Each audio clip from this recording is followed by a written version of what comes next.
Tractor खाली सापडून विवाहिता जागीच ठार. चंदगड तालुक्यातील सुरुते इथं भीषण अपघात. 12वी प्रवेशानंतर घरी परतताना ट्रॅक्टरची दुचाकीला धडक. 40 दिवसात शिनोळी तुडये रस्त्यावर दुसरा अपघात. चंदगड तालुक्यातील सुरुते गावात सोमवारी सकाळी घडलेल्या भीषण अपघातात मधुरा ज्योतिबा नाईक वय 23 राहणार सुरुते या तरुण विवाहितेचा जागीच मृत्यू झाला. इयत्ता 12वीच्या प्रवेशासाठी तुडिये येथील रामलिंग ज्युनियर कॉलेजमधून जाऊन परत येत असताना सुरुते येथील गणपती मंदिराजवळ तिच्या दुचाकीला पाठीमागून आलेल्या ट्रॅक्टरने जोरदार धडक दिली. धडकेनंतर ती रस्त्यावर कोसळली आणि ट्रॅक्टरच्या चाकाखाली सापडून जागीच ठार झाली. या प्रकरणाची नोंद चंदगड पोलीस ठाण्यात झाली असून तिच्या नातेवाईक विठ्ठल नारायण नाईक यांनी फिर्याद दिली आहे. घटनास्थळी police head constable Amol Patil यांनी भेट देऊन पंचनामा केला.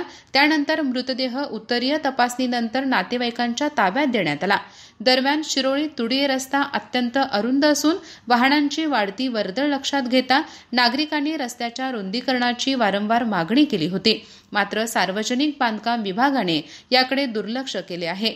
याच रस्त्यावर 23 एप्रिल रोजी येळे बैल येथील नागोजी बाळेकुंद्रीकर यांचा कारच्या धडकेत मृत्यू झाला होता. अवघ्या 40 दिवसातच या रस्त्यावर दुसरा जीव गमवावा लागल्याने ग्रामस्थातून तीव्र संताप व्यक्त होत आहे. अधिक माहिती आणि ताज्या घडामोडींसाठी आजच आमचे चॅनल सबस्क्राइब करा.